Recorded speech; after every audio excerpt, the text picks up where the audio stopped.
गुरुर्ब्रह्मा गुरुर्विष्णु गुरुर्देवो महेश्वरः। गुरु साक्षात् परब्रह्म तस्मै श्री गुरुवे नमः। अखंडमंडलाकारं व्याप्तं येन चराचरं तत्पदं दर्शितं येन तस्मै श्री गुरुवे हरि ओम। श्री गुरुभ्यो नमः। हरि ओम।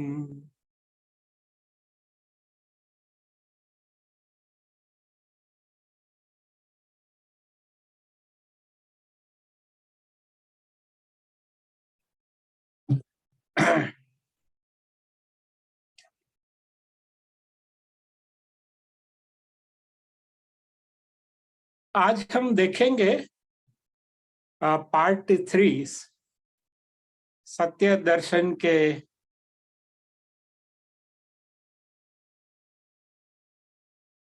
बारे में। सत्य दर्शन में जो बाधाएं है, जो अवरोध है, जो अड़चन है,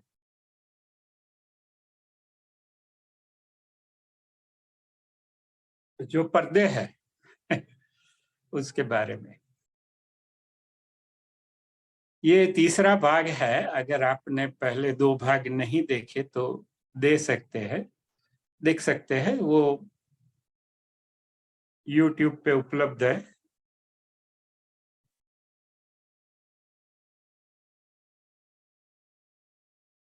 तो सबसे पहला मैं समराइज कर देता हूं अब तक जो हमने बाधाएं देखी। उसमें जो पहली बाधाएं है वो हमारी है हमारे संस्कार।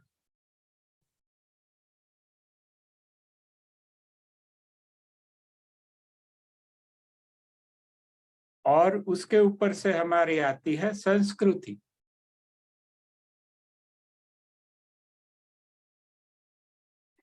फिर हमने देखा मान्यता।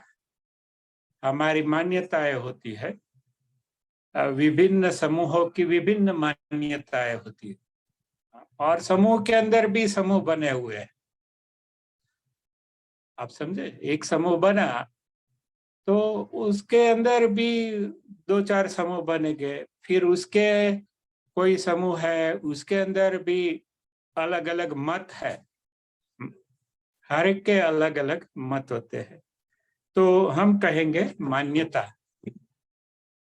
फिर आदतें। हमारी आदतें होती है, कुछ सोचने की आदतें होती है। हमारा सोचने का एक रीत होता है। फिर हम कहते हैं मान्यता, आदतें। फिर हमारा मान, सम्मान। हमारा मान बीच में आता है। जैसे हमें कुछ सत्य लगता है लेकिन हम वो प्रकट नहीं करते, या थोड़ा अलग तरह से उसको एडिटिंग करके उसमें कुछ फेरफार करके हम बताते हैं, ताकि हमारा मान सम्मान बराबर रहे, हमारा पद प्रतिष्ठा ठीक रहे। ये आप कोई किसी पद पे है तो आप कुछ जानते हैं फिर भी नहीं बोल सकते, क्योंकि वो पद के अंदर आपका जो कोड ऑफ कंडक्ट है, वो सब आपने शपथ लिया हुआ होता है या उसका जो है। हाँ, फिर हमने देखा कि परंपरा, अलग अलग परंपरा होती है। हाँ, वो अलग अलग पहलुओं को देखती है। तो परंपरा है, वो भी हमने देखा। फिर हमारी मर्यादा। हाँ, हम सब बहुत सारे विभिन्न मर्यादाओं में जीते हैं। सामने वाले को भी नहीं पता कि मैं कैसी मर्यादा में जीता हूं, या आपके ऊपर क्या कंस्ट्रेंट या रेस्ट्रेंट है ना। तो हमारे हर एक के साथ कुछ न कुछ हमारी लिमिटेशंस होती है। तो मर्यादा, हम मर्यादा में रहते हैं, एक फैमिली में रहते हैं, कोई शहर में रहते हैं, मिलते जुलते हैं। तो इसके कारण भी हम, अगर कुछ सत्य है वो हमें पता भी चलता है तो कि छोड़ो ना यार, हम पड़वा जेવું નથી इसमें, रहने दो, ये अपना काम नहीं है। फिर हमने देखा लाभ। लाभ होता है तो हम सत्य बोलते हैं, लाभ नहीं होता तो हम जानते हुए भी चुप रहते हैं। या ऐसी शक्यता होती है कि ये बोलने से, सत्य प्रकट करने से हमें जो लाभ मिलता है, जैसे आप कुछ है लेकिन सत्य बोलने से वो जो आपका जो लाभ मिलने की जो शक्यता है वो नष्ट हो जाती है। जैसे कोई है लड़का, वो अपनी गर्लफ्रेंड को सच बता देता है, कि भाई प्रेम वेम नहीं है, ये तो मेरी जरूरत है। तो उसको जो लाभ मिलने वाला था वो नहीं मिलता। वो लड़की गुस्से हो जाती है कि असल में वो सच बोला। या ऐसे ही, हाँ, आर्थिक लाभ होता है, धार्मिक लाभ होता है, बहुत सारे तरह के लाभ होते हैं। हाँ, कभी कभी सत्य हमारे ये हेल्थ के लिए भी हानिकारक होता है, तो अब छोड़ते हैं, छोड़ो ना, सब जैसा चलता है चलने दो। तो जब तक लाभ के खिलाफ अगर सत्य है तो भी हम नहीं देखते। फिर हमने आगे भी देखा था मान स्थान पद प्रतिष्ठा। हाँ, फिर नियम, हम सब साथ में रहते हैं। अगर अकेला है तो कोई नियम की आवश्यकता नहीं, लेकिन हम सबके साथ रहते हैं, रहना भी चाहते हैं, इसलिए हम कुछ नियम बनाते हैं, क्योंकि सबके साथ रहना है, सबके साथ चलना है, सबको साथ रखना है, हमें चाहिए साथ। वो भी एक सत्य है, कि अभी सबके साथ रहना है। तो जो कलेक्टिव रूल्स है, नियम है, उसका हम पालन करते हैं। और सत्य हम जानते भी है कि ये ऐसा नहीं है, फिर भी हम जो नियम है, उसको देखते हैं, हम सत्य को नहीं देखते। जैसे कैसे एक कानून है, तो जज को तो पता होता है, उनको बहुत, हाँ, वो तो केस पढ़े बिना ही वो उसको पता होता है कि इसमें क्या हुआ। हाँ, जो जज 20 साल से मुकदमे देख रहा है, करें, लेकिन वो उसके आधार पे निर्णय नहीं करता, वो नियम जो है, कानून जो है, उसके आधार पे वो निर्णय देता है। तो उसको सत्य है, लेकिन वो सत्य को वो नहीं फॉलो कर सकता। नियम होते, कानून होते। फिर व्यवस्था होती है, राजनीतिक व्यवस्था होती है, धार्मिक व्यवस्था होती है, सांप्रदायिक व्यवस्था होती है। हमारी मानसिक व्यवस्था होती है, इंजीनियरिंग व्यवस्था होती है, मेडिकल व्यवस्था होती है, शैक्षणिक व्यवस्था होती है, राजकीय व्यवस्था होती है। हाँ, तो ये व्यवस्था एक अंतराय है। वो व्यवस्था बार बार अपने आप को रिपीट करती है, एक ही बात है वो बार बार बार रिपीट करती है, इसलिए हम वो व्यवस्था को सच मान लेते हैं। अगर सत्य, अगर व्यवस्था के खिलाफ है, करेक्ट, तो हम व्यवस्था को पकड़ते हैं, क्योंकि ज्यादातर लोग हैं वो व्यवस्था को पकड़ते हैं। फिर हम कहते हैं शिक्षा, शिक्षण।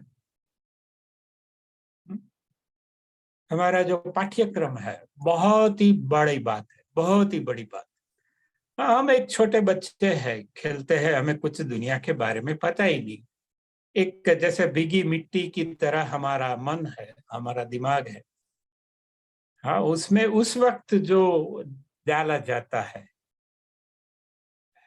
जब हम कुछ समझने लगते हैं उसके पहले, तो वो फिर हमें सच लगता है। अगर इसके खिलाफ कुछ भी है तो हम मानने को तैयार नहीं होते। और आप 1000 एविडेंस दे दो, लेकिन बच्चा जो है, हाँ, हमने आगे भी उदाहरण में देखा था कि उनका जो वैल्यू सिस्टम है वह सबकॉन्शियसली फॉर्म हो जाता है। वो समझने लगता है उसके पहले, उसके अंदर जो संस्कार दिए गए, शिक्षा दी गई, उसको जैसे हिस्ट्री में पढ़ाया गया कि ये आदमी अच्छा था तो वो अच्छा है, ये युग ऐसा था तो वो समझता है वो युग ऐसा था, ये गलत था, तब वो टाइम पे वो सच होगा, करेक्ट। लेकिन हाँ, फिर जो काव्य पढ़ाते जाते हैं, जो भाषाएं पढ़ाए जाते हैं, अनेक विषय पढ़ाए जाते हैं, तो हम जब बच्चे होते हैं, 15 साल से पहले बच्चे ही मान लो, ऐसे तो सब बच्चे हैं, लेकिन कोई अनुभव नहीं होता है। जब तक हम ग्रेजुएट होते हैं हम कह सकते हैं कि बच्चे ही है सब। तो उनको जो पाठ्यक्रम में पढ़ाया जाता है, तो वो शिक्षक तो उनके लिए आदरणीय होता है। वो उनका प्यारा होते हैं शिक्षक बच्चों के। तो अगर वो कुछ गलत भी बोल दे तो वो मान लेते हैं, करेक्ट। या वो कुछ भी बोलते हैं बच्चे मान लेते हैं, बच्चे कभी सवाल नहीं करते, ऐसा क्यों, करेक्ट। ये सवाल करते हैं कि ये क्या है, वो क्या है। खिलौना दे तो वो खोल देते, करेक्ट। थोड़ी देर खेलते हैं लेकिन तुरंत वो खोल देते हैं, उनमें क्यूरियोसिटी होती है। तो जो उनकी क्यूरियोसिटी को सेटिस्फाई करता है वो आदमी उनके लिए देवता होता है। तो ये उसके माता पिता, शिक्षक, गुरु इत्यादि होते, तो वो जो बोलते हैं वो बच्चा सच मान लेता है, करेक्ट। तो उसका शिक्षक का भी कोई हेतु नहीं होता झूठ बोलने, लेकिन वो पाठ्य पुस्तक में ऐसा है। तो फिर पाठ्य पुस्तक कौन लिखते? तो पाठ्य पुस्तक में बहुत सारे एजेंडास चलते रहते हैं। पिछले 500 साल का आप इतिहास देखो, तो जो पाठ्यक्रम है वो कॉलोनाइज्ड हो गया है। जैसे यूरोप और नॉर्थ अमेरिका के जो देश है, उन्होंने 195 देशों पर आक्रमण, शासन, शोषण सब किया पिछले 500 साल में। केवल ब्रिटेन ने 180 देशों पे आक्रमण और शासन और शोषण किया। तो शोषण का वो तरीका तो वही है, आप उसका प्रोग्रामिंग बदल दो बचपन से ही। तो शिक्षा व्यवस्था मैकुले ने एक प्रकार की कर दी कि जहां क्लर्कसी पैदा हो और फुट सोल्जरी पैदा हो। क्योंकि उनको तो वो सैनिक चाहिए थे और क्लर्क्स चाहिए थे, अफसर तो उनके पास थे। तो उन्होंने शिक्षा व्यवस्था ऐसी कर दी, जो मेमोरी बेस्ड है, वो पंगु बना दिया। वहां का जो है वो सब उत्तम है, साइंटिफिक है, लॉजिकल है, रेशनल है, और यहाँ का जो है वो वैसा नहीं है। जैसे लिखा है जेंटलमैन, तो जेंटलमैन वो दिखाते हैं कि पतलून पहना है, कोट पहना है, टाई पहनी है, हेट पहनी है। फिर बच्चा घर आके दिखता है तो उसका बापू ने तो आधी धोती पहनी है, वो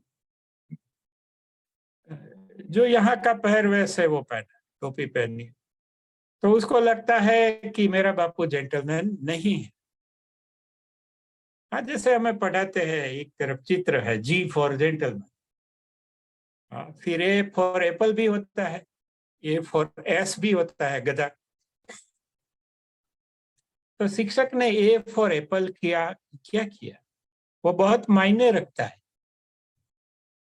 ए फॉर एस नहीं सिखाते, ए फॉर, ऐसे एस में कुछ गलत नहीं है, लेकिन आप जिस तरह से उसको तोड़ मरोड़ के जो भाषा में आप प्रस्तुत करते हैं, जो उसके अंदर विजुअल इम्प्रिंट्स जाती है, वो हमेशा रहती है।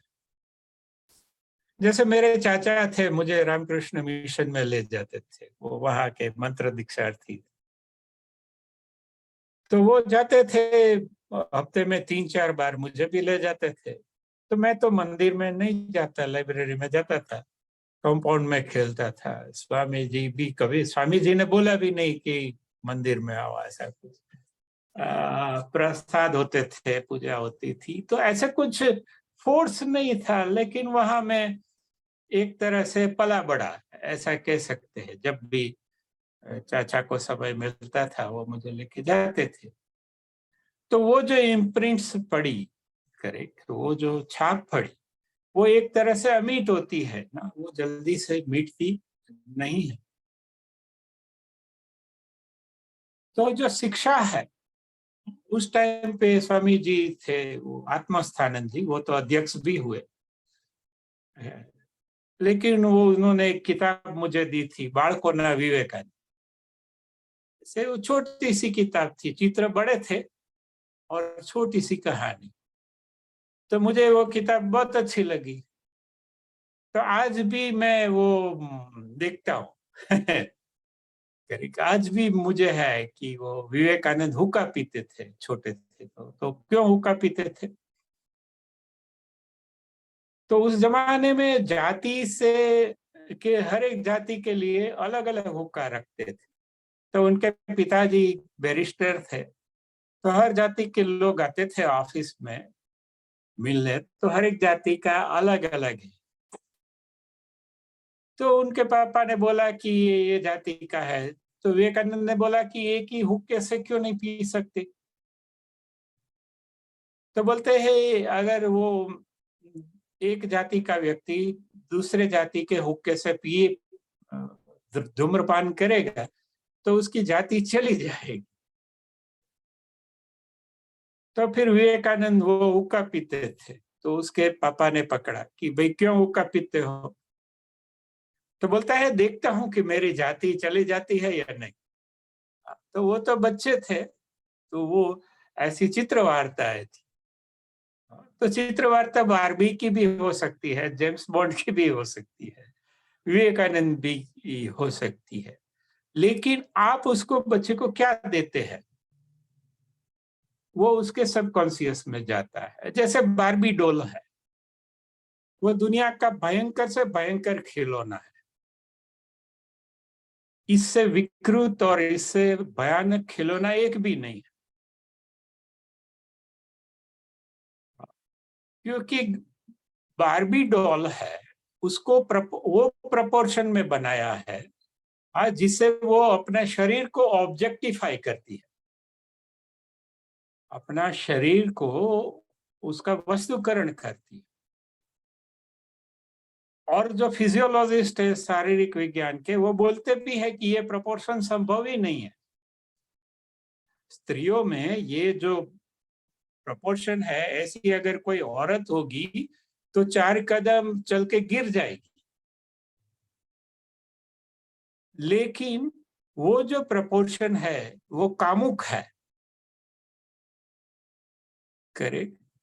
वो जब आप बच्चियों को खेलने देते हैं, तब वो अपने आप को एक ऑब्जेक्ट की तरह देखती है बचपन से, कि मैं शरीर हूँ, ये मेरा ये है, और मेरे पास ऐसा कुछ है जो जिसके आगे पूरी दुनिया झुकती है।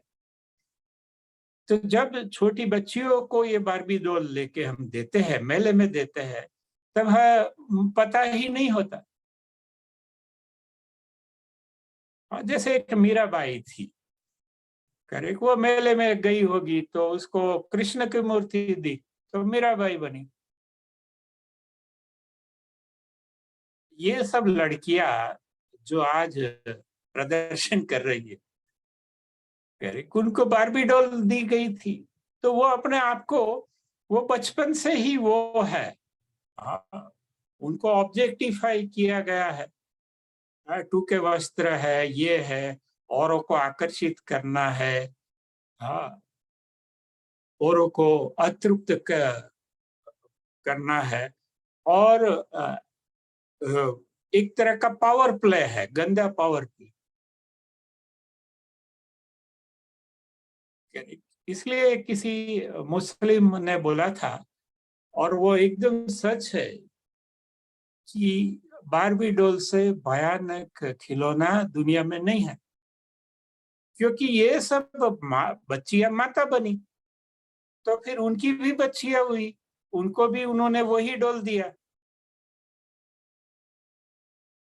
तो वो भी अपने आप को एक सेक्सुअल ऑब्जेक्ट की तरह देखती है।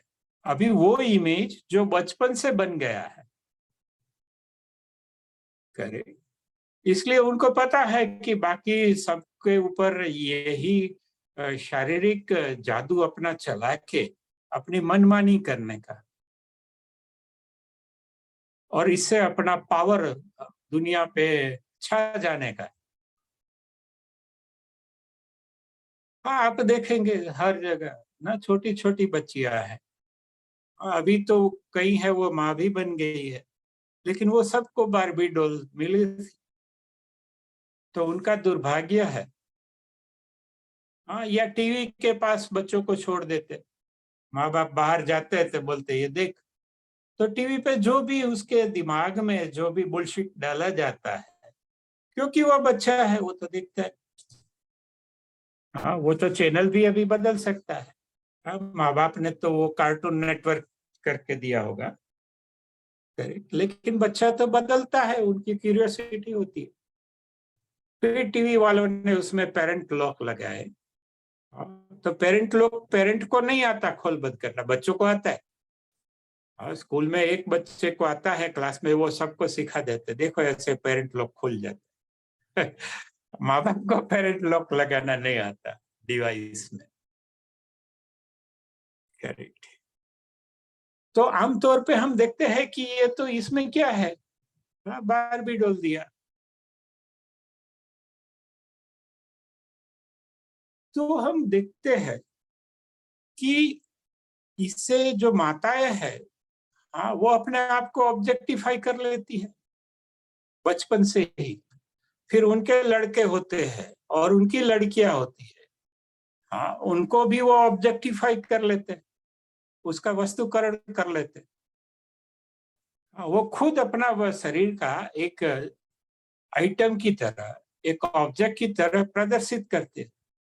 अगर मैं मेरे शरीर को एक वस्तु की तरह रखूंगा, हाँ, तो बाकी के लोग मुझे वस्तु की तरह ही ट्रीट करेंगे, और फिर मैं नाराज हो जाऊंगा कि मैं कोई वस्तु नहीं हूं, मैं तो एक जीवंत मनुष्य हूं। लेकिन ये वस्तुकरण की शुरुआत किसने की? मैंने की। प्रकट कौन हुआ? एक वस्तु की तरह मैं प्रकट हुआ।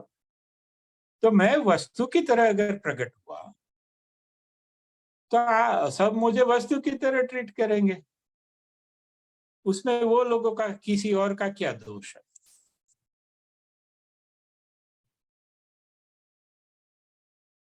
तो ये शिक्षा का भाग है। हाँ, आप जब किसी बच्चे को खिलौना देते, जैसे मेरी फूफी थी, विधवा थी, तो वो मुझे अपने बच्चे की तरह दिखती थी। तो टीचर थी, तो वो यहाँ पे गांव है, वहां से शनि रवि आती थी, फिर मुझे मेले में ले जाती थी। तो मेले में उसने वो एक बस दिलवाया था, और वो बस खींच के मैं चल आता था। करेक्ट। तो आज भी मैं बस देखता हूँ तो बहुत मजा आता है। असल में तो वो बस है। करें। तो जो हम बच्चों को देते हैं वो उसमें एक फाइनल इम्प्रिंट बन जाती है। जो हम उसको इतिहास में सिखाते हैं, जैसे इतिहास में ऐसा है कि ये जो मुगल काल है, अंग्रेज काल है, 80% में वो सिखाया गया। और भारत का इतिहास 2500 साल का है, 2500 साल का है। तो उसके 25 भाग होने चाहिए और हर एक भाग को इक्वल इंपॉर्टेंस देना चाहिए। हाँ, कि भाई ये 100 साल में ये हुआ, फिर ये 100 साल में। हाँ, उसको पढ़ाइए, कोई प्रॉब्लम नहीं है। इतिहास पढ़ाइए, अंग्रेजों का इतिहास पढ़ाइए, मुगल का पढ़ाइए, सब पढ़ाइए, लेकिन उसका जो प्रपोर्शन है वो प्रपोर्शन सही होना चाहिए। आप बच्चों को वही, और उसमें डेट्स याद रखो, ये याद रखो।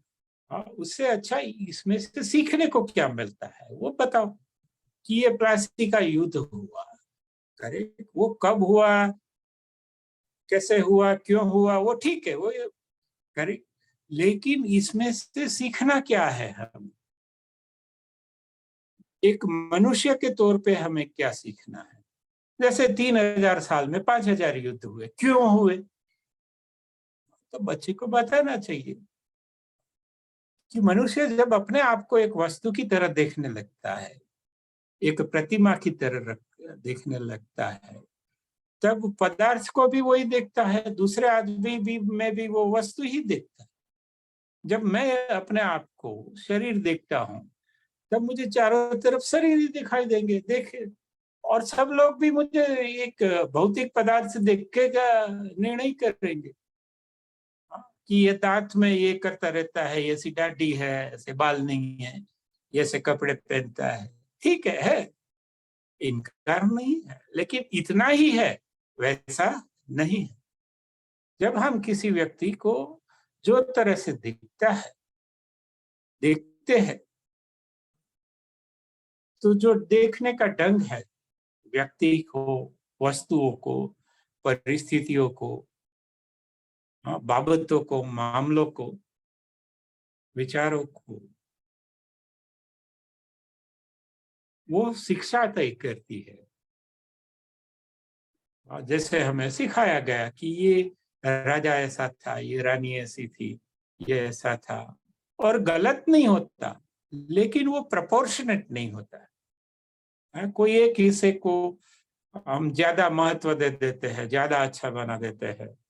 वो कहते हैं कि तवारीख कहते हैं, वो हुसैन निसार के यूट्यूब पे बहुत बेहतरीन वीडियो है।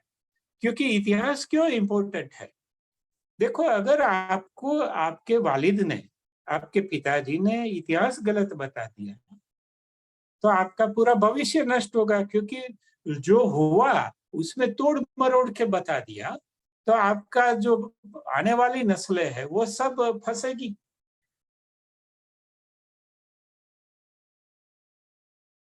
ऐसे कहते हैं कि इतिहास के साथ जो खिलवाड़ करता है, करेक्ट, वो आने वाली नस्लों के साथ, के भविष्य के साथ पूरा खिलवाड़ करता है।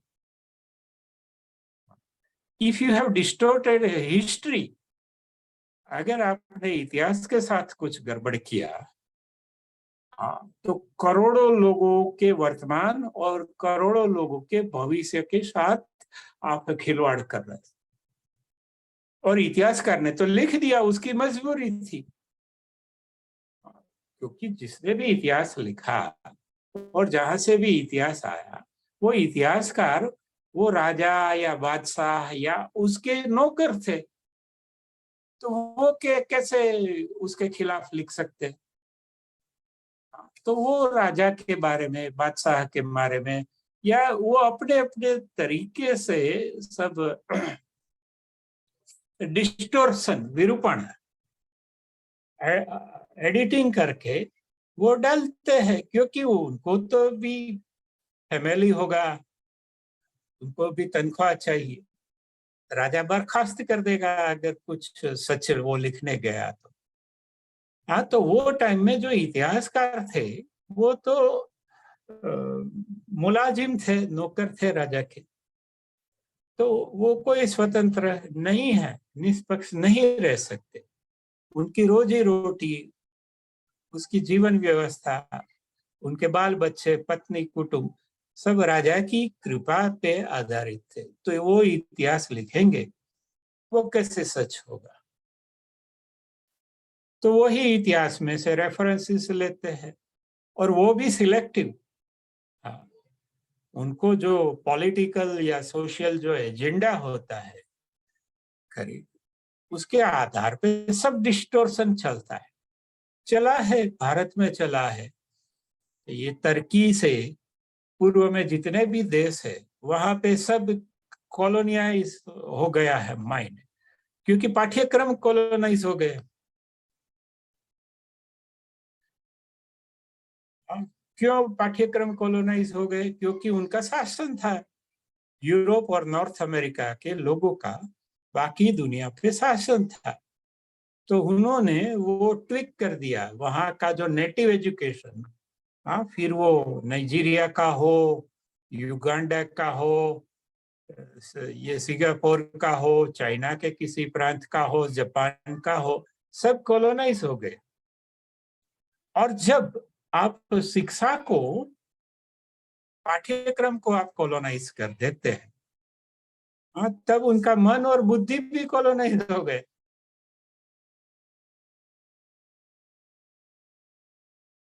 और सब कुछ आदमी तय कैसे करता है? मन और बुद्धि से। लेकिन मन और बुद्धि क्या करते हैं? उसके अंदर जो डाला गया है, उसमें वो फिट बैठता है, उतना ही सत्य है। तो वो डाला किसने है? वो शिक्षा।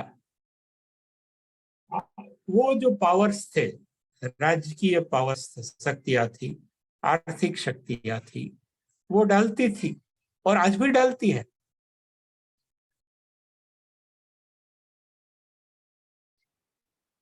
करेक्ट। तो हम देखते हैं कि शिक्षा जो है वो सबसे इम्पोर्टेंट चीज है, जो हमें सत्य देखने से रोकती है। क्योंकि हमें बताया गया है कि एक आदमी ये था, वो था, अभी कुछ निकल के सामने आता है कि नहीं नहीं, ये ऐसा बिल्कुल नहीं था, ये तो बिल्कुल अलग था या उल्टा था। फिर भी हमारा मन वो मानने को तैयार नहीं होता, क्योंकि बचपन में सिखाया गया था। वैसे ही जो नाइजीरिया में तो ये चलता है, बोको हराम कहते हैं कि विदेशी शिक्षण है वो हराम है।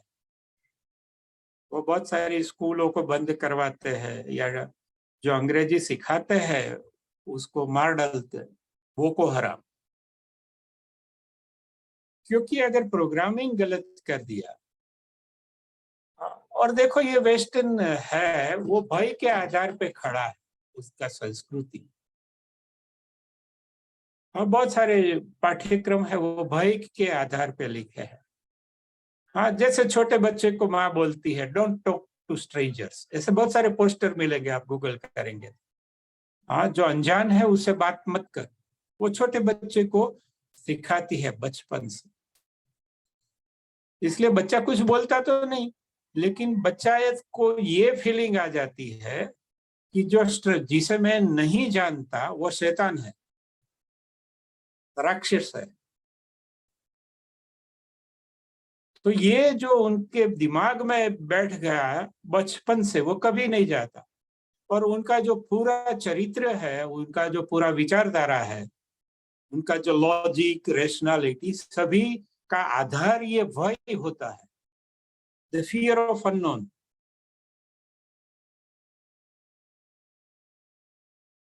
जो भी अनजान है उसका डर बिठाया जाता है। और हम देखते हैं कृष्ण है, बाल कृष्ण, हाँ, जसोदा को पता ही नहीं है कि वो कहाँ घूम रहा है, किसके घर में है, कहाँ से मक्खन करता है, कहाँ वो हॉकी खेलता है, कहाँ वो नदी में छलांग मारता है, कहाँ वो महासर्प से लड़ता है। क्या क्या, हाँ, वो तो कहते हैं बाहर खेलो। जब बच्चे को आप कहते हैं बाहर खेलो, हाँ, तब कृष्ण बनता है, क्योंकि उसको लगता है कि जो बाहर जो प्रकृति है वही सत्य है। और जिसको बताया, जो बच्चे को बताया जाता है कि डोंट टॉक टू स्ट्रेंजर्स, हाँ, वो बच्चा घर में ही रहता है, डरा रहता है। हाँ, सब गन सीखता है, घर में ही गन टंगी होती, वही लेके कभी कभी वो स्कूल के बच्चों को मार डालता है। 2-3 साल में एक आध दो घटना अमेरिका में ये बनती ही। हाँ, इसके मूल में उनकी माँ है, जो बच्चे को कहती है कि अनजान व्यक्ति से बात मत करो। तो बच्चे को बैठ जाता है मन में कि 800 करोड़ लोग हैं, वो अनजान है और वो राक्षस है या शत्रु है, या there is something not okay with them. और एक यशोदा है हाँ, एक देवकी है। हाँ, पहले तो देवकी, वो कहती है कि मेरा बच्चा, वो दे देती है यशोदा को, ये अब ये तेरा है। और यशोदा दे देती है गांव को, और गांव दे देता है पूरे विश्व को। तो कृष्ण है वो विश्व को अपना समझते हैं, और निर्भीक होके वो रहते हैं प्रेम पूर्ण तरीके से। लेकिन एक बच्चा जिसको भय सिखाया जाता है, ऑब्वियसली फिर वो लोभ में पड़ता है, क्योंकि भय का दूसरा नाम लोभ है। पैसा, धन संपत्ति वो इकट्ठी करता है कि इससे मुझे रक्षण मिले, तो धन संपत्ति ठीक करने के लिए असत्य में रहता है। इसलिए स्ट्रेस आता है, स्ट्रेस से हजार दर्द आते हैं, दुख आते हैं, रोग आते हैं। इसके पीछे उनकी माँ ने जो मंत्र दिया था, डोंट टॉक टू स्ट्रेंजर्स, ये है। तो देखो, हमने देखा बारबी का, देखा हमने मीरा का, देखा कि उसको खिलौना दे दिया कृष्ण का, तो वो उससे ही खेलती थी। फिर बड़ी हो गई तो बोलते हैं कि शादी करेगी तो कि ना, मैं इससे ही करूं। तो एक तरह से उनका विवाह नहीं हुआ लौकिक तरीके से, लेकिन उसका एक अलौकिक प्रेम रहा, और वो उसका पूरा जीवन प्रेममय बीता है। तो एक छोटा सा खिलौना आप क्या देते हैं, एक छोटा सा गेम क्या देते हैं, वो बच्चों का वो जो जीवन है वो बदल जाता है। तो शिक्षा अंतराय है, क्योंकि पाठ्यक्रम में कुछ और बताया गया है, सत्य कुछ और है, अभ्यास में कुछ और सिखाया गया है।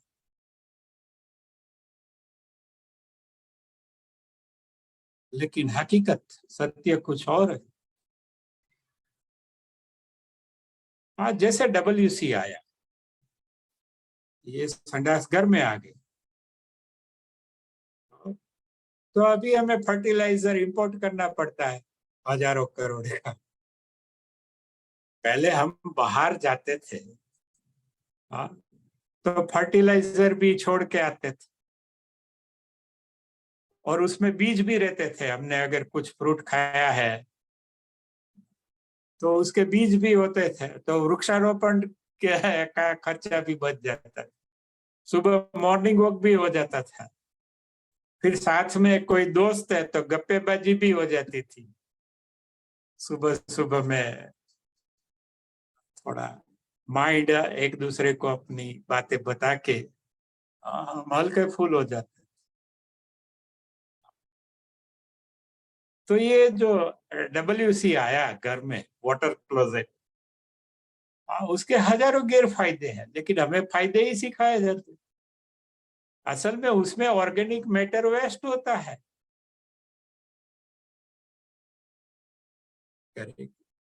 अगर ऑर्गेनिक मैटर वेस्ट होता है तो इनऑर्गेनिक हमें फर्टिलाइजर चाहिए केमिकल के, उसके हमें बड़े केमिकल होते हैं, यूरिया वगैरह, जो शरीर के लिए बहुत हानिकारक है, वो भी जाते हैं। इंसेक्टिसाइड जाते हैं, पेस्टिसाइड्स जाते हैं, फंगीसाइड जाते हैं, वीडीसाइड जाते हैं, सब हमारे शरीर में जाते हैं, क्योंकि हमें सिखाया गया है कि दिस इज फाइन। अभी कुछ साइंटिस्ट है, वो कहते हैं कि ये तो जहर है। हम देखते हैं फार्मर को बोलते हैं ये बांध लो, वो बांध लो, पूरा ऐसा गोगल्स लगा लो, फिर सब्जी पे छाटो। वही सब्जी हम खाते हैं, जिसको हम श्वास में भी नहीं जाने देते किसान लोग, वो सब्जी हम खाते हैं पका के। हाँ, क्योंकि हमें ऐसा सिखाया गया है कि ये आधुनिक खेती है। तो ये जो इसके पीछे भी पूरा कॉमर्स है, क्योंकि पेट्रोल, ये सब पेट्रोलियम के बाई प्रोडक्ट है। वो डालेंगे कहाँ यूरिया? तो पेट्रोलियम में से रिफाइन होते होते जितने भी मटेरियल बनते हैं, वो समाज में या राष्ट्र में या एनवायरमेंट में डंप करते हैं। लेकिन वही तो सिखाया गया है ना हमें। अभी वो कोई कहता है कि नहीं नहीं, ये ऑर्गेनिक करो, ये करो, तो हमें लगता है कि ये तो बैकवर्ड है, ये साइंटिफिक नहीं है, ये तो ना सबको पीछे ले जाने वाली बात है। हम उसको सत्य नहीं मानते। तो हमें जो शिक्षा में सिखाया गया, जैसे हमें सिविल इंजीनियरिंग में सिखाया गया है कि सबसे बड़ी संस्कृति कौन सी है, जिसका एलपीएचडी सबसे ज्यादा है, वो सबसे विकसित है। लीटर पर हेड पर डे, एक आदमी एक दिन में जितना पानी ज्यादा यूज करता है, वो राष्ट्र या वो शहर उतना विकसित है। यहाँ पानी के बदले बिजली भी हो सकती है, और कोई भी संसाधन हो सकते हैं। तो जो जहाँ पे संसाधन ज्यादा यूज होते हैं, जो धरती का जो संसाधन ज्यादा यूज करता है, हम उसे विकसित कहते हैं, सुसंस्कृत कहते हैं, जेंटलमैन कहते हैं। ये सिखाया गया है सिविल इंजीनियरों को कि कितने यूनिट साल में प्रति व्यक्ति वहाँ खर्च होता है। अगर कम बिजली खर्च होता है, तो वो राष्ट्र या समाज वो जंगली है। देखो, एक बुशमैन है अफ्रीकन सहारा में, उसका एलपीएचडी एक है। 5 व्यक्ति का फैमिली एक दिन में 5 लीटर पानी में काम चला लेते, उसमें सब आ गया, नहाना धोना खाना। एक व्यक्ति 1 लीटर, जैसे वो बिस्लेरी। लेकिन एले जहाँ जीवराज भाई रहते हैं, अभी का पता नहीं, लेकिन तब का, वहां का एलपीएचडी 2000 गैलन्स, गैलन माने 4.75 लीटर, करीब करीब 5 लीटर, 10,000 लीटर का कंजम्पशन।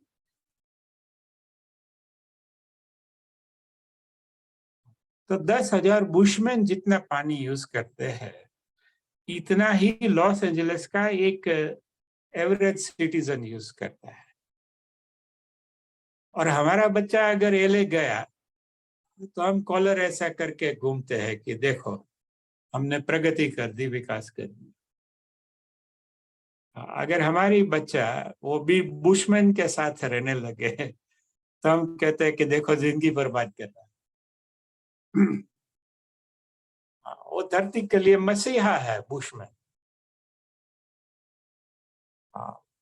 और जो एले का रेसिडेंट है, वो धरती के लिए एक महाराक्षस है।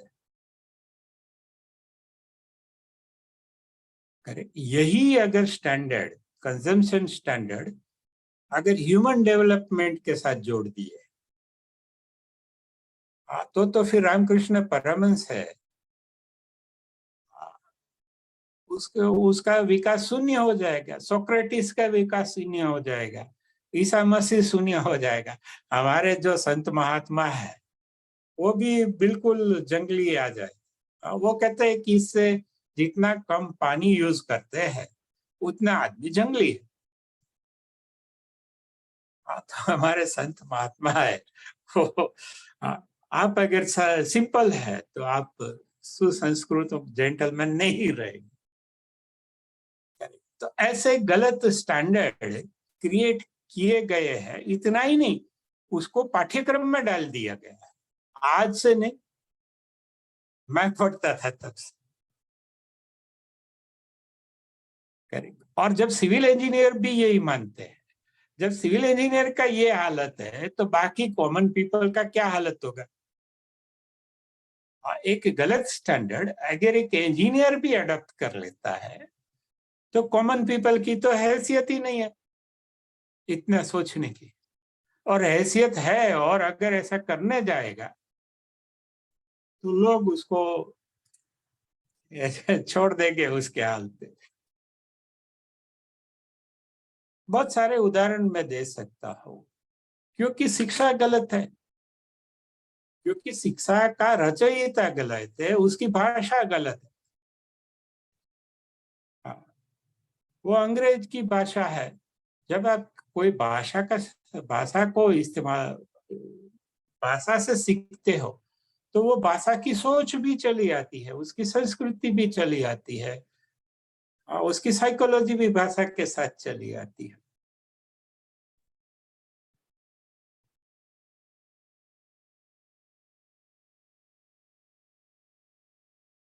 देखो अभी है, साउथ इंडिया के 4 स्टेट है, उसको हिंदी स्वीकार्य नहीं है 70 सालों से। हाँ, वो बोलते ये तो फॉरेन लैंग्वेज है, लेकिन वो चारों स्टेट में अंग्रेजी चलती है 70 साल से। अंग्रेजी जो भाषा है, अंग्रेज तो यहाँ से 10,000 किलोमीटर करीब दूर रहते, वो भाषा अपनी है, लेकिन यहाँ की जो भाषा है भारत की, हिंदी, वो अपनी नहीं है। जैसे कहते हैं कि वो वहां कहते हैं द्रविड़, ये है वो, कि ये शंकराचार्य तो विदेशी है, लेकिन वो भी कहते हैं करे कि ईसा मसीह तो हमारे देवता है। तो एक आदमी जो 10,000 किलोमीटर दूर है वो देवता है, और पड़ोस का जो आचार्य है अपने ही देश का, वो विदेशी। तो ऐसी राजकीय गतिविधियां चलती है, आज से नहीं, बहुत पुराने साल से चलती है। अपना अपना उसका वोट बैंक होता है, अपना अपना उसके उसके पीछे मूढ़ भक्त होते हैं, अंधभक्त। तो जैसे ये सब कहाँ से आता है, शिक्षा से आता है। और साउथ के लोगों को हिंदी नहीं आती है तो भी जवाब नहीं देते, लेकिन आप उससे इंग्लिश में बात करो तो करेंगे। जैसे ये इंग्लिश जैसे भारतीय भाषा है, करेंगे। अगर मैं कुछ इंग्लिश में बोलता हूँ तो लोग प्रभावित होते, हिंदी में बोलता हूँ तो कम प्रभावित होते, गुजराती में बोलता हूँ तो इससे भी कम प्रभावित होते, और काठियावाड़ी में बोलते थे कि आ तो आओ बोगस मार। तो जो अपना है उसका कोई मूल्य नहीं है। फिर गुजराती में बोलूं तो क्या, गुजराती से, फिर हिंदी बोले तो हाँ ये, और अंग्रेजी बोले तो आ हा। तो हमारे मन में ये ऐसा से कमजोरी, हीनता ग्रंथि बिठाई गई है शिक्षा के द्वारा। अगर मैं कहूं कि ये गोवर्धन भाई ने बोला तो सब बोलेंगे क्या, कौन गोवर्धन भाई। लेकिन मैं वही बात कहूं और कहूं कि ये गोवर्धन भाई ने बोला, गोवर्धन ने बोला, तो वो सच लिए मान लेंगे कि हाँ ये कोई गोल्डन बड़ा साइंटिस्ट होगा, करेंगे। और अगर मैं बोलूं कि गोवर्धन ने बोला तो बोलते हैं कि इधर कोई हलवाई कंदोई होगा राजकोट का, करेंगे। तो हर एक भाषा के कॉनोटेशंस है, करेंगे। तो ये भी शिक्षा तय करती है।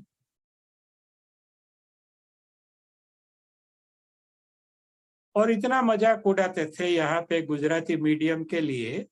कोई मगन भाई थे, उसने बहुत बड़ा वो किया था, और लेकिन वो इंग्लिश नहीं आना देना चाहता था, लेकिन फिर वो इंग्लिश आ गया। अभी तो आप गुजराती मीडियम में पढ़ा रहे तो 5,000 फी मिलती, वही आप अंग्रेजी में पढ़ाओ तो 25,000 मिलेगी। हाँ, सभी माँ बाप को इंग्लिश मीडियम चाहिए, हिंदी मीडियम भी नहीं, और गुजराती तो बिल्कुल नहीं।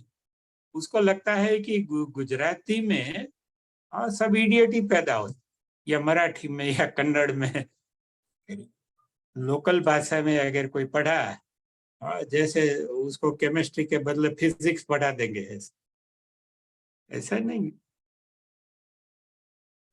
तो ये जो शिक्षा जो हमारी है, वो हमारा आने वाला जो राष्ट्र है, समाज है, उसकी गति और दुर्गति दोनों का कारण शिक्षा है।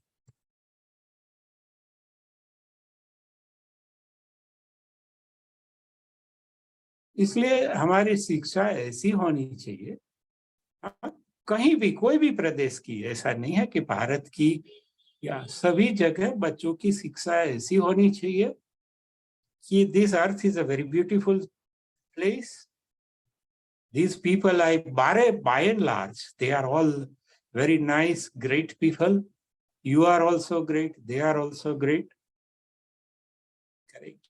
ये एक प्रेमपूर्ण जगत है, यहाँ कोई किसी से डरने की जरूरत नहीं है। वक्त आने पे खाना मिल जाता है, वक्त आने पे सोने की जगह मिल जाती है, वक्त आने पे सब मिलता रहता है। This is a divine space, this earth is, ये पृथ्वी एक दिव्य लोक है। जब तक बच्चों के लिए, बच्चों के मन में यह शिक्षा नहीं दी जाएगी, और जो फियर बेस्ड है, ग्रीड बेस्ड है, या गिल्ट बेस्ड है, वो कभी देखेंगे हम, या प्राइड बेस्ड है, हाँ हम कहते हैं कि देखो नहीं पढ़ेगा तो झाड़ू मारेगा, तो बच्चे को बचपन से है कि झाड़ू मारना गलत है, हाँ तो वो अपना कमरा भी साफ नहीं करता, खुद का कमरा करे, तो उसके मन में प्राइड डाल दिया कि you are something better than others. तो ये ठीक नहीं है। हर जो जरूरी काम है वो करने का है, कोई काम छोटा बड़ा नहीं है। जो जरूरी है वो बड़ा है, जो जरूरी नहीं है वो छोटा है।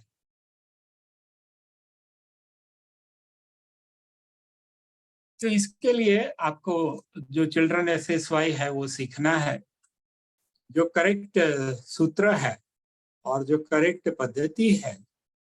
वो आप जो गुरुकुलम है, वो आप अपने बच्चे को वहां भेज सकते हैं, या आपके बच्चे अगर आपके साथ रहे, गुरुकुल में नहीं भेजना, तो आप उसको चिल्ड्रन SSY में जरूर भेज सकते हैं। उसका पूरा जीवन बदल जाएगा उन सूत्रों से, या वो जो संस्कार है उस, फिर भी आपकी मर्जी। तो ये एक अंतराय देखा शिक्षा का। और आज के युग में एक सबसे बड़ा सत्य असत्य का के आड़े एक अवरोध है, अड़चन है, या छलावा कह लो, वो है मीडिया या डेटा या इंफॉर्मेशन, जो भी आप कह लो। देखो एक पेपर आता था से 40 साल पहले, मैं पढ़ता था, फुल छाप 2 पेज का या 4 पेज का आता था। उसमें पूरे दिन भर के समाचार आ जाते थे और हम पढ़ लेते थे, हेडलाइंस पढ़ते थे। कभी छोटी हेडलाइन थोड़ी इसके नीचे होती है वो पढ़ते हैं, कभी इंटरेस्ट आया तो उससे भी छोटे अक्षर वाला पढ़ते हैं, ठीक है। तो वो कुछ किलोबाइट का ही हुआ करता था। मेरे अंदर जो डेटा जाता था दुनिया का, वो किलोबाइट का ही जाता था, क्योंकि रेडियो भी ठीक से नहीं चलता था। वो दिया सलाई आती है ना, वो वहां पे लगाते थे तो ठीक चलता था। फिर वो दिया सलाई वाइब्रेशन वो हो जाती है तो रेडियो बिगड़ जाता था। टीवी का तो नाम ही नहीं था, और ये कंप्यूटर मोबाइल तो ऑब्वियसली टेलीफोन कुछ नहीं था। तो वो जमाने में जो डेटा आता था वो एक आध MB, उतना भी नहीं आता था, मिली मेगाबाइट भी नहीं आता। आज जो डेटा है, अगले साल मैंने गूगल करके देखा था, वो 72 ट्रिलियन गीगाबाइट।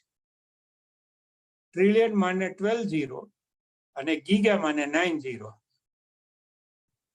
तो 72 के पीछे 21 जीरो लगाओ, इतना बाइट डेटा मनुष्य के दिमाग और मनुष्य के मन पर डाला गया। फिर वो डेटा मीडिया के द्वारा डाला गया। मीडिया क्या है? मीडिया जो अपने मालिक है, उनकी पॉलिसी और उनका जो एजेंडा है वो प्रोजेक्ट करता है। वो मालिक ज्यादातर कॉमर्शियल है, कुछ पॉलिटिकल भी है। तो ये 72 ट्रिलियन गीगाबाइट का जो डेटा है, उसने मनुष्य का मन और बुद्धि को चूर्ण बना दिया है, पल्वराइज कर दिया है। मनुष्य का कोई मन और बुद्धि चलता ही नहीं। इसमें से क्या सच माने? मनुष्य की क्षमता तो किलोबाइट की है। आपकी क्षमता अगर 2 रोटी की है और कोई आपको 2 करोड़ रोटी खिला दे तो क्या होगा? वैसे ही डेटा की जो हमारी क्षमता है, processing ability of human mind and human brain, उसकी क्षमता कुछ किलोबाइट या मेगाबाइट की ही है। लेकिन मनुष्य जाति के दिमाग पर 72 ट्रिलियन गीगाबाइट पर ईयर डाला जाता है। वो तो मैं अगले साल शायद ये 20 की 21 की बात कर रहा हूँ। ये 22 में तो इससे भी ज्यादा बढ़ा होगा। हर साल वो डेटा दुगना हो जाता है। इसलिए मन ने वो कॉम्प्रिहेंड करना ही छोड़ दिया।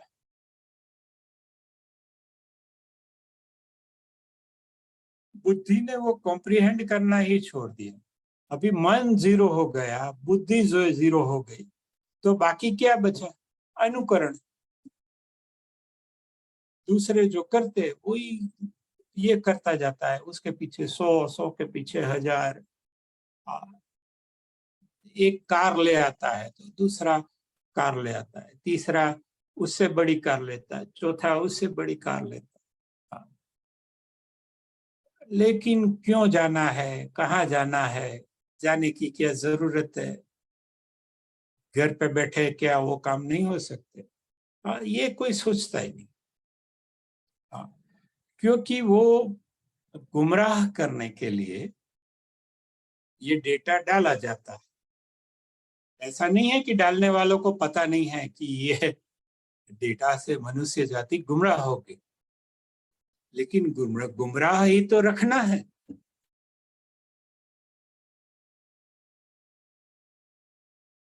तो अगर सत्य अगर वो मीडिया के अनुसार है तो सच है, क्योंकि वही सब मानते। अगर सब लोग काले को पीला मानते हैं और आप काले को काला मानते हैं तो आप गलत है, क्योंकि आप एक है, सामने 1 लाख लोग है, 1 करोड़ लोग है, 10 करोड़ लोग है। इसलिए सत्य क्या, जो हकीकतें है, फैक्ट्स है, या जो डेटा है, हाँ, वो आपको सत्य ढांकने के लिए वो सत्य को उजागर करने के लिए नहीं है। और जैसे ही कुछ आपको छुपाना है, आपके पास एक एप्पल है, वो छुपाना है तो क्या करेंगे? और कहीं पे भी छुपा देंगे तो ढूंढने वाला ढूंढ लेगा कि ये रहा। असल बात क्या है, हजारों एप्पल में वो एप्पल डाल दे, वो एप्पल के ऊपर हजार एप्पल डाल दे, तो फिर आपका एप्पल कौन सा है वो आप ढूंढ नहीं पाएंगे। इसलिए आपका जो डेटा है वो तो काफी सूक्ष्म है, वो कोई बहुत बड़ा नहीं होता। पर्सनल डेटा या जो भी होता है उसका साइज कोई करे, लेकिन वो आप तक पहुंचने नहीं देना है, आपका ही डेटा है, लेकिन आपको वो पता नहीं चले इसलिए। और इम्पर्टिनेंट डेटा, देखो वो डेटा गलत नहीं होता, इम्पर्टिनेंट होता है। गलत हो गए तो आप पकड़ लेंगे कि ये गलत है, आप समझे? इसलिए जो डेटा डालते हैं वो इम्पर्टिनेंट होता है, गलत नहीं होता। हाँ, वो विपुल होता है, ताकि आपका जो सत्य है, आपका जो फैक्ट्स है, आपको जो देखना है जो सत्य, उसके ऊपर 1,000 10,000 एप्पल डाल देंगे तो इसमें जो सच्चा एप्पल है वह आपको ढूंढने में पूरा जीवन चला। तो ये जो डेटा का गेम है, डेटा कोई भी हो सकता है।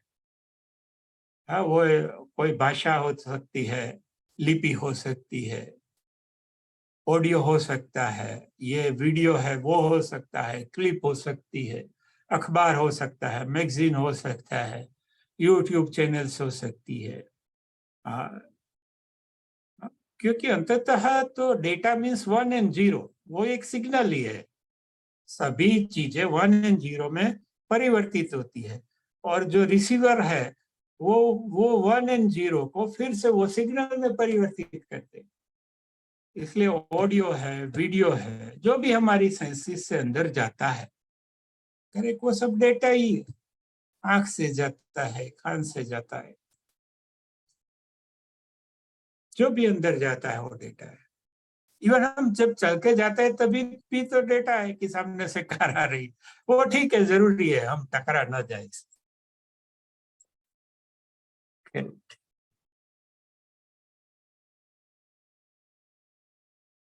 तो जो मीडिया है और डेटा है, शिक्षा है, ये सबसे बड़ा ऑब्स्ट्रक्शन है अपने आप को पहचानने में।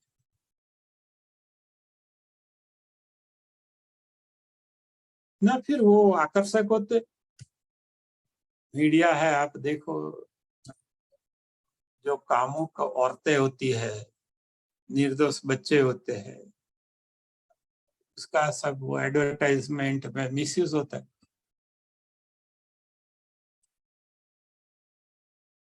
और ऐसा बताया जाता है कि आपके पास ये नहीं है तो आप जीवन में विफल है। हाँ, ये करोड़ों लोगों में ये अपूर्णता की भावना डालना, उसको उसमें असंतोष डालना, 800 करोड़ को अतृप्त रखना, क्योंकि अतृप्त आदमी है, उसका इस्तेमाल हो सकता है आर्थिक, सामाजिक, राजकीय। जो तृप्त आदमी है वो तो कहता है आप करो, मैं, मुझे कुछ नहीं चाहिए। उसको आप लपेट में नहीं ले सकते। संतोषी आदमी को आप लपेट में नहीं ले सकते, सरल आदमी को आप लपेट में नहीं ले सकते, तृप्त आदमी को आप लपेट में नहीं ले सकते। जो अपने आप को पूर्ण समझता है और महसूस करता है, उसको आप लपेट में नहीं ले सकते। इसलिए कोई भी आदमी अगर मजे से मजाक कर रहा है, आराम से बैठा है, तो वो सबसे डेंजरस आदमी है, क्योंकि उससे बाकी के लोग भी सीख सकते। तो फिर ये जो अर्थतंत्र के जो शैतानी कारखाने हैं वो कैसे चलेंगे?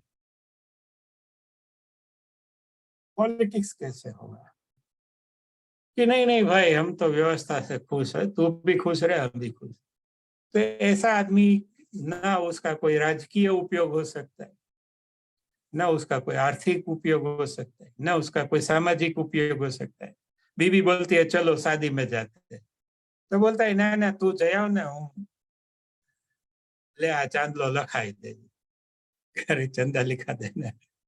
तो बीवी भी नाराज रहती है कि इसका तो कोई सामाजिक उपयोग भी नहीं, कौटुंबिक उपयोग भी नहीं है। क्योंकि ये आदमी थोड़ा धीरे धीरे क्वालिटी वर्क करता है, लोगों को आजकल स्पीड चाहिए। तो ये जो भी चीजें है जो आपको आप में एक अपराध भाव डालती है, अपराध बोध डालती है, आशा से कमतरी डालती है, एक हीनता ग्रंथि पैदा करती है, जो भी चीज है या जो भी व्यक्ति है, जो भी वस्तु है, जो भी डेटा है, या जो आपको अतृप्त करके जाती है, हाँ, वो कैसे आपकी मित्र हो सकती?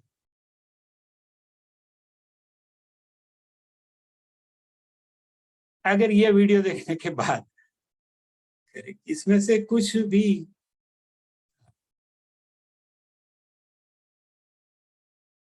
आपको अतृप्त कर दे, आप में एक एहसास कमतरी, हीनता ग्रंथि से भर दे, एक अपराध भाव से भर दे, तो मैं कैसे आपका मित्र हो सकता? इसलिए हमारे में वो है कि पूर्ण में से पूर्ण मिला दो तो पूर्ण ही रहता है, पूर्ण में से पूर्ण भी निकाल लो तो भी पूर्ण बाकी रहता है। मीन्स हर एक व्यक्ति, हर एक जीव, ये पृथ्वी का नहीं, पूरे ब्रह्मांड का एक एक कण है, वो अपने आप में परफेक्ट है। परफेक्ट बनना नहीं है, परफेक्ट है। एक्सेलेंट बनना नहीं है, एक्सेलेंट है। पूर्ण बनना नहीं है, पूर्ण है। नो मैटर व्हाट, कुछ भी हो।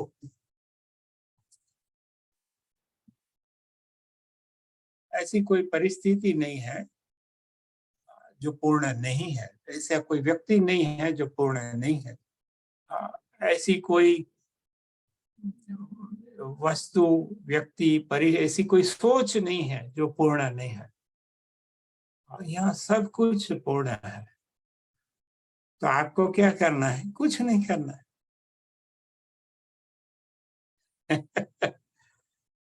और इसी को हम मेडिटेशन कहते हैं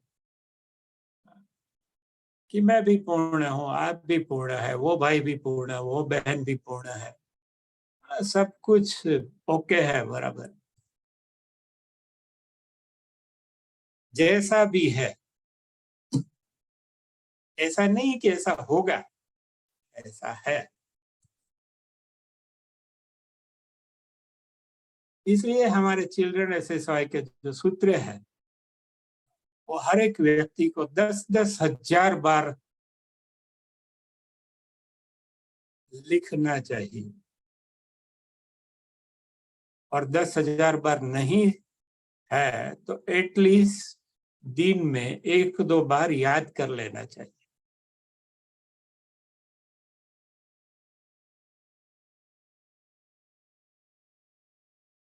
हम लोगों को देखते हैं कि ये है, वो है, ये तो फालतू है, ये बहुत बड़ा आदमी है, ये छोटा आदमी है, ये ऐसा है, ये वैसा है, वो वैसा है, ये ऐसा है। ये जगलरी, ये जगलरी चलती रहती है, जजमेंट की जगलरी।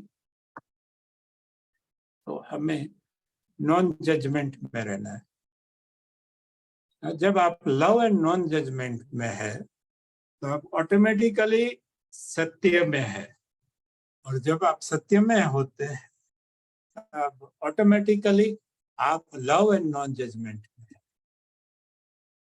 गुरु जी यही तो सिखाते हैं, लव एंड नॉन जजमेंट। सब कुछ, सब कुछ परफेक्ट है, इवन इम्परफेक्ट है वो भी परफेक्ट।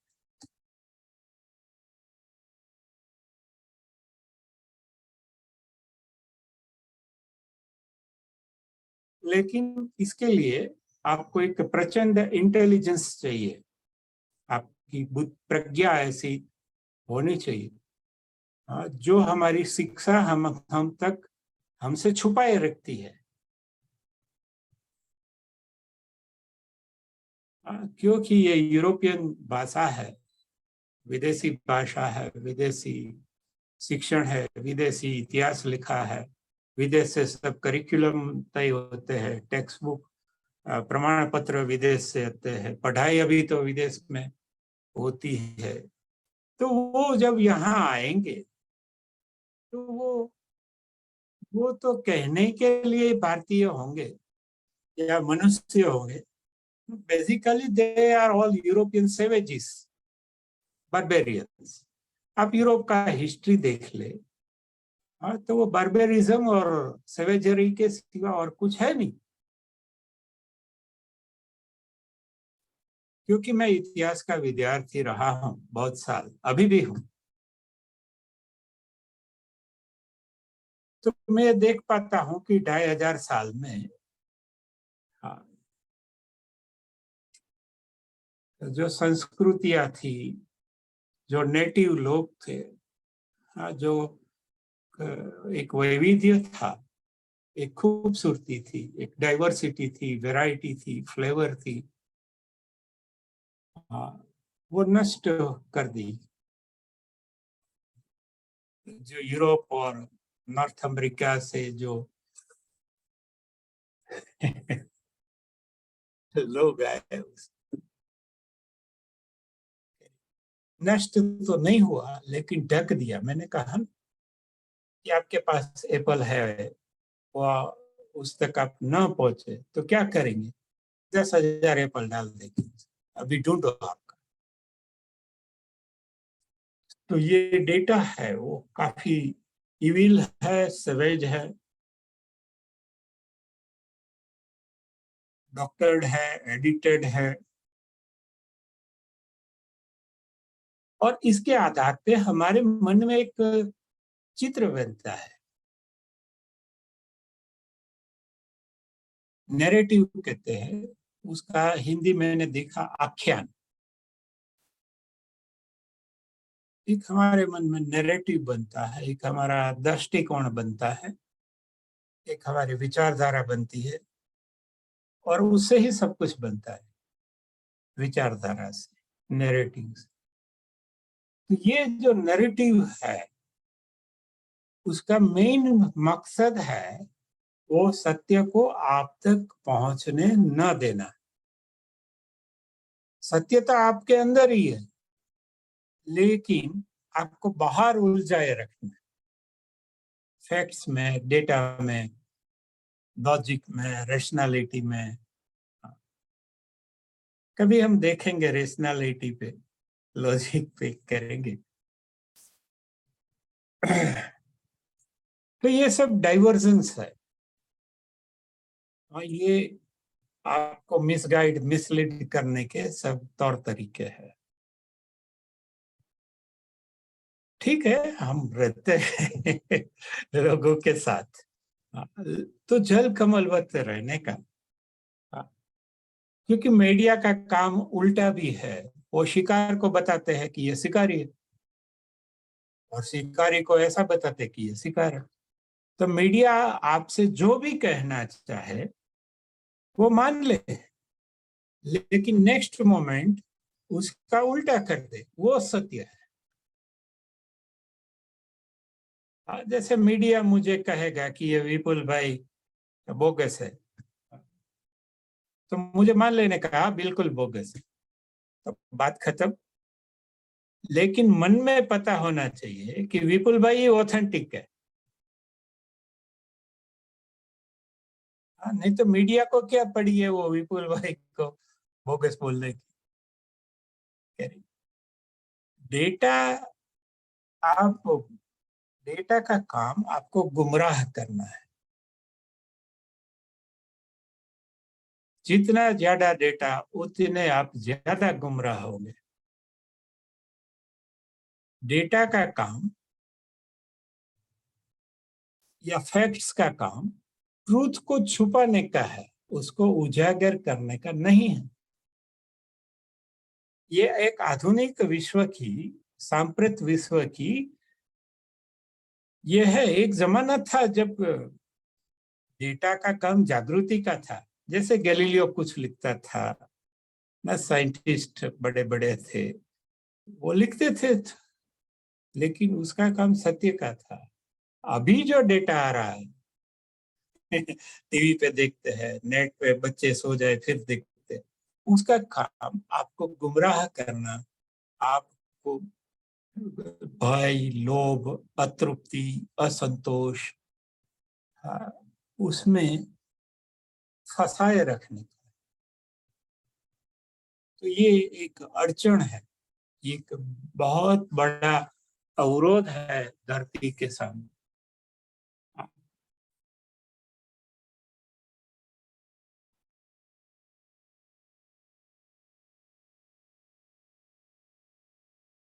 तो हमने देखा ये नैरेटिव है। तो 14 चीज लिखी, मैं बोल देता हूं, जो सत्य के मार्ग में अवरोध हो सकती है या है। आप देखिए, संस्कार पहला, दूसरा संस्कृति, तीसरा मान्यता, चौथा आदतें, पांचवा मान सम्मान, छठा पद प्रतिष्ठा, सातवां परंपरा, आठवां मर्यादा, नौवा लाभ, 10वां नियम, 11वां व्यवस्था, 12वां शिक्षा, 13वां डेटा और मीडिया, 14वां नैरेटिव, 15वां भय, 16वां लोभ, 17वां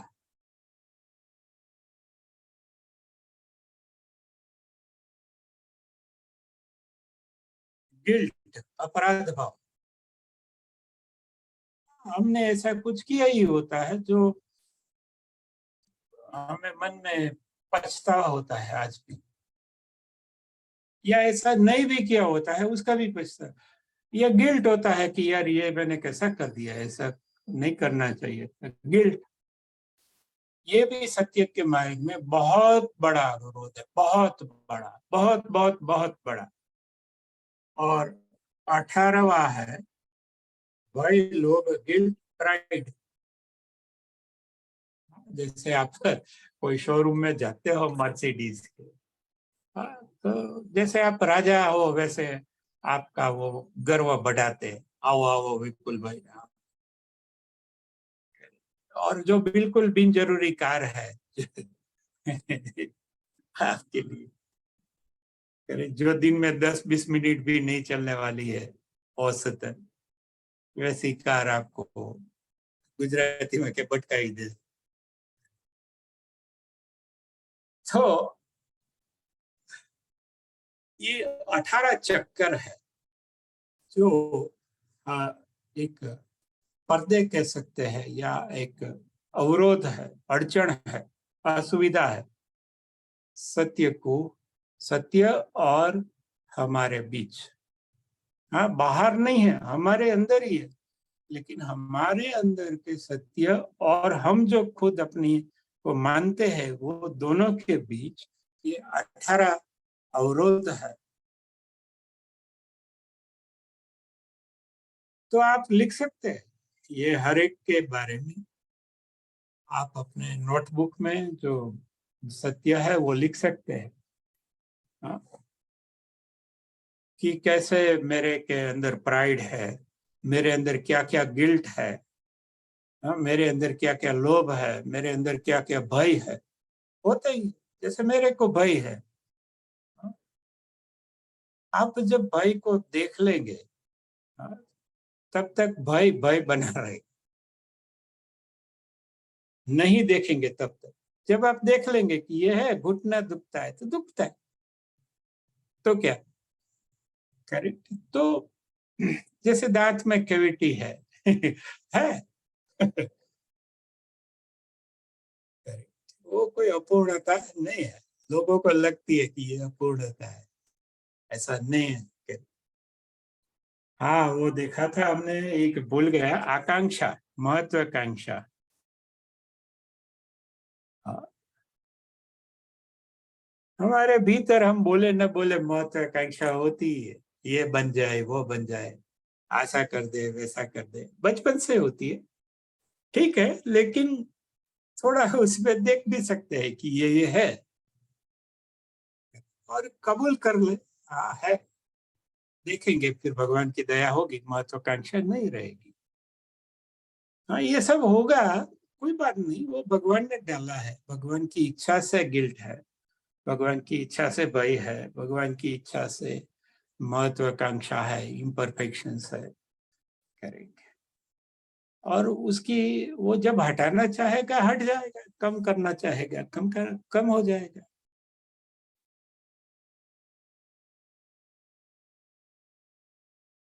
तो 19 हमने देखा कि जो सत्य के आड़ में है वो, जैसे 15वां भय, 16वां लोभ, 17वां गिल्ट, 18वां प्राइड, 19वां आकांक्षा, और 20वां अपेक्षा।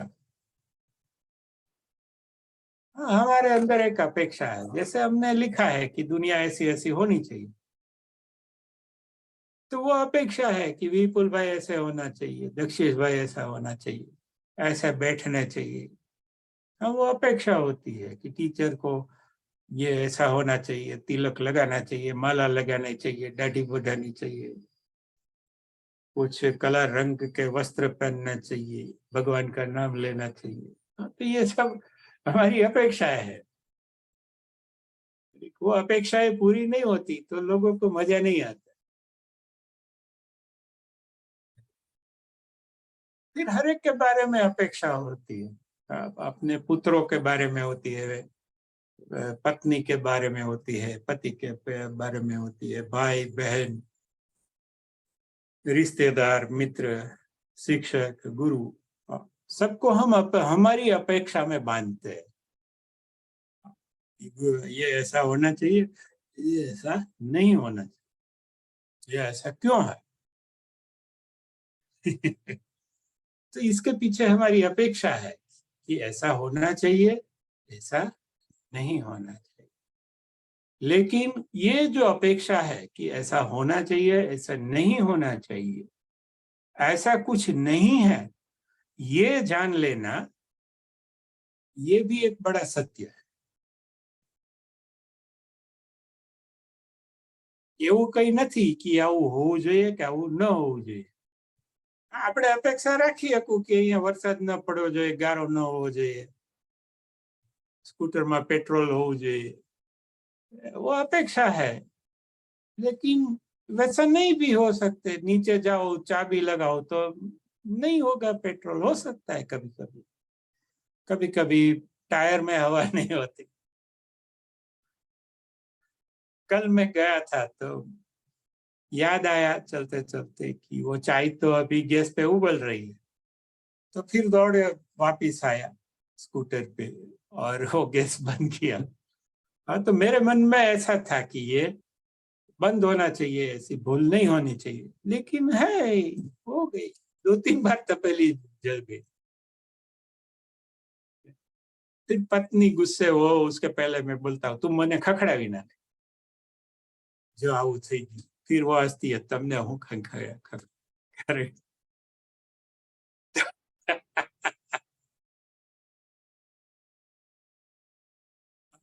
शिक्षक कैसा होना चाहिए, वो उसके बारे में भी बहुत सारा है। गुरु कैसा होना चाहिए, એને કેટલી દાઢી રાખવી જોઈએ, એને કેવા કપડા પહેરવા જોઈએ, કેટલી જોડી કપડા હોવા જોઈએ, એને પ્લેનમાં જવું જોઈએ कि साइकिल ઉપર ફરવું જોઈએ कि, એટલે उसके बारे में भी हजारों अपेक्षाएं होती है। वो ऐसा होना चाहिए, वैसा नहीं होना चाहिए, राम जैसा होना चाहिए, कृष्ण जैसा नहीं होना चाहिए। तो हम, ये सब ऑब्स्ट्रक्शन है, ये सब ऑब्स्ट्रक्शंस है, या मिसगाइडेंस है, ये एक गुमराह करने वाली चीज है जो सत्य दर्शन है उससे। तो ये जब हम कुछ चीजों को एग्जामिन करते हैं, एटलीस्ट उतने टाइम 2 मिनट 5 मिनट ये सब चीजें साइड में रख के हमको देखना चाहिए, सब कुछ साइड में रख के देखना चाहिए। ये 20 चीज थोड़ा, भले हम इसके अंदर ही रहेंगे, इसके बिना चलेगा भी नहीं, लेकिन हम कहीं लेटरिन में बैठे हैं, अकेले हैं, तब अगर कुछ सच है कि नहीं, तो हमें एक ओपन माइंड रखना चाहिए, एक एक्टिव माइंड रखना चाहिए, और एक इनोवेटिव माइंड भी रखना चाहिए।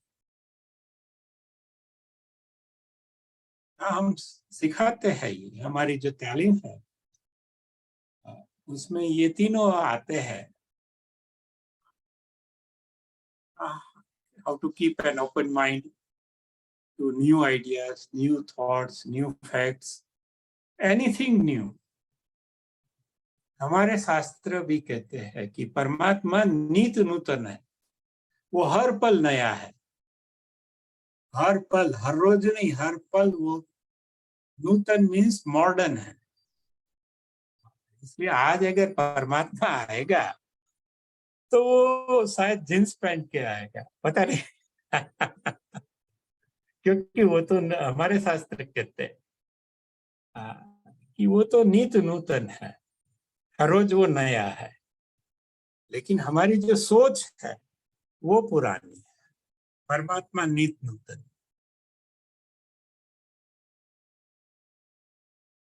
तो आज हमने देखा ये जो 20 आइटम है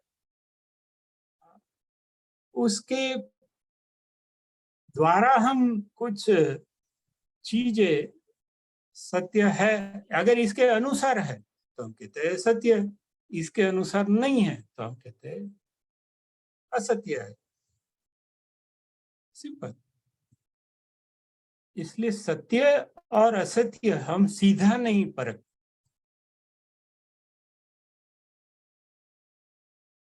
ये प्रत्यक्ष अनुभूति नहीं करते,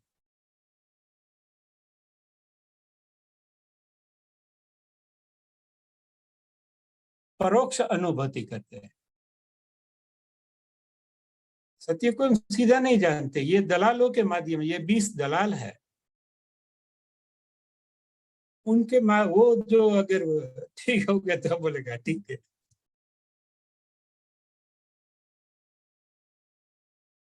तो हमारी जो अनुभूतियां है वो प्रत्यक्ष नहीं है, परोक्ष है। परोक्ष मीन्स ये बीच में ये मीडियम है, ये मीडियम सब कुछ डिस्टोर्ट करता है, ये आप तक कुछ पहुंचने ही नहीं देता, ये आपको बिल्कुल अलग दिशा में गुमराह कर देता है। कुछ भी हो, हजारों तरीके हैं ये सब 20 आइटमों के पास।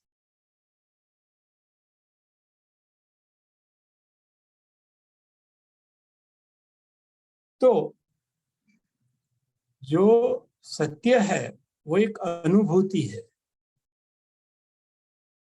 वो कोई लॉजिकल कंक्लूजन नहीं है,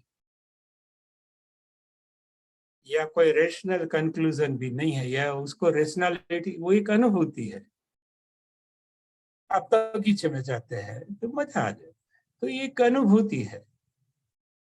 सागर किनारे जाते हैं, सूर्यास्त देखते हैं, तो मजे करते हैं, दोस्तों के साथ गप्पे लगे, अनुभूति है। और वो परोक्ष अनुभूति नहीं है, अपरोक्ष अनुभूति। आप सीधा अनुभव करते हैं, महसूस करते हैं, आप अपने मित्र को, प्रियजन को आप महसूस करते हैं, तब ऑटोमेटिकली ये सब चीजें साइड में रह जाती, रखनी नहीं पड़ती, रह जाती।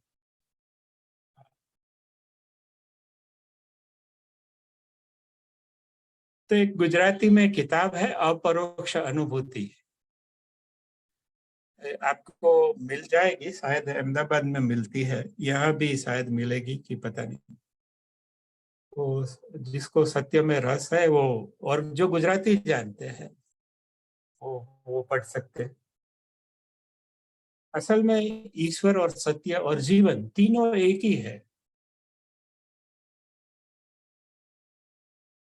लेकिन हम परोक्ष अनुभूति करते हैं, किसी साइंटिस्ट ने कह दिया, किसी गुरु ने, मुनि ने, या किसी एक्सपर्ट ने कह दिया, ठीक है, उसका मकसद वो कोई असत्य नहीं नहीं होगा, लेकिन वो हमारी अप्रत्यक्ष अनुभूति है, सॉरी, परोक्ष अनुभूति है। हमें जो ईश्वर है वो एक अपरोक्ष अनुभूति है,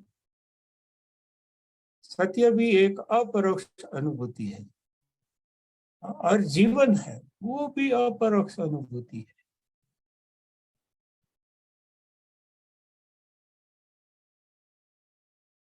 तो बीच में माध्यम क्या आ जाते हैं, पर्दे, डिस्टोर्शन। ये 20 जो लेंसेज है, ये लेंसेज से कुछ भी हम हमारे तक पहुंचता है, सीधा नहीं पहुंचता। और ये जो लेंसेज है, हाँ, उस पे धूल जमी हुई है, या वो डिसफिगर्ड है, ये लेंसेज इम्परफेक्ट है।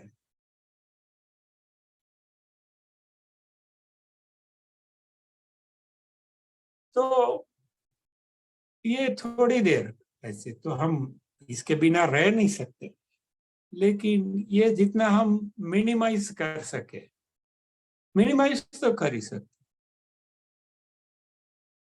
इसका हम लघुत्तम उपयोग करें।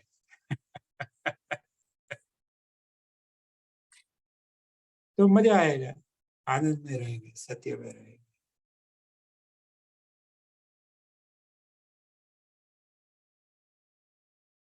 तो ये एक तीसरा भाग है जो मैंने मेरे अनुभव से, और मुझे जो अनुभव है उसके अनुसार मुझे लगा। तो आप देख सकते हैं, और ये कोई ऐसा बोरिंग एक्सरसाइज नहीं है, ये कोई एग्जाम नहीं है। ये आपको, आप देखते जाएंगे, मतलब मजा आता जाएगा, क्यों है, ये तो मेरी अपेक्षा थी कि ऐसा होना चाहिए, लेकिन नहीं हुआ।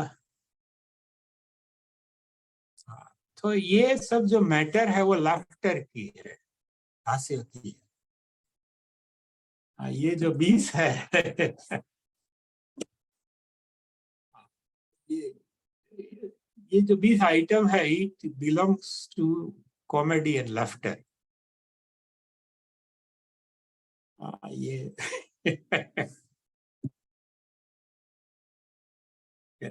और सत्य हमेशा आपको, आपके मुंह पे हास्य ले आए।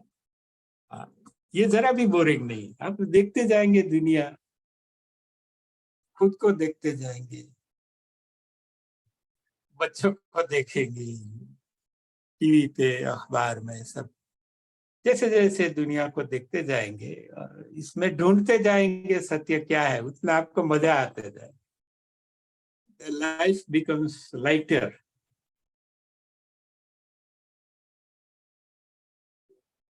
ये इट्स अ प्योर कॉमेडी, हास्य है, लाफ्टर है, स्मित है। ठीक है, कभी कभी आंसू भी आ जाते हैं, लेकिन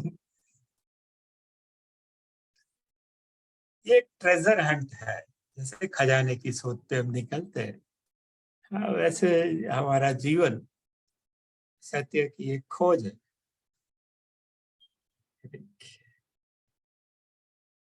और देखने जाए तो बहुत कुछ मिलता है, नहीं देखे तो भी मजा है।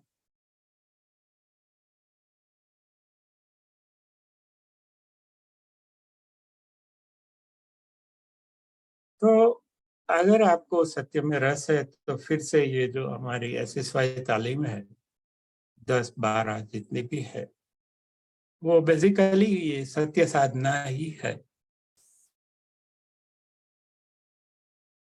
तो सब लोग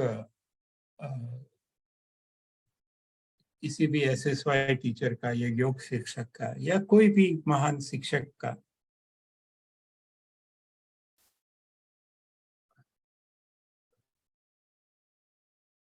आप साथ ले सकते हैं, और वो साथ देने में तैयार होते हैं, क्योंकि उसको और कुछ काम होता नहीं। बहुत कुछ काम होता है, लेकिन ये काम उनके दिल के और दिमाग के सबसे करीब होता है। तो बहुत सारे महान शिक्षक है, महान गुरु है, महान संत है।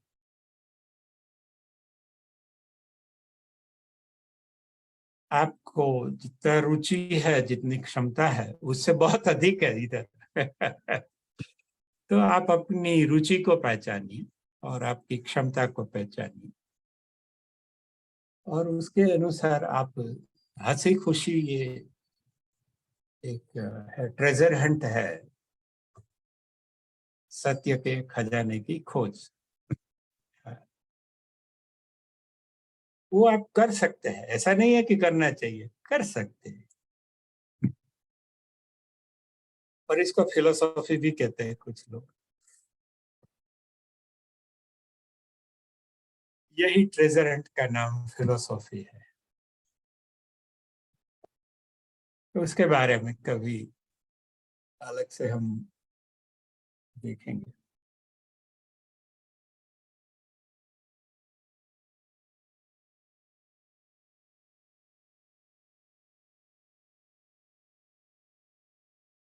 जय गुरुदेव। सुखी रहे, भला करे, लंबा जिए। प्रार्थना करेंगे।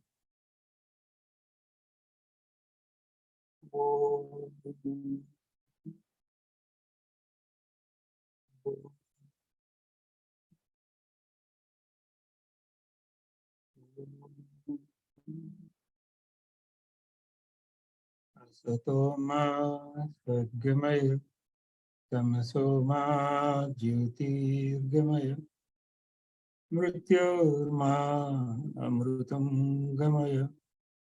ओम शांति शांति शांति।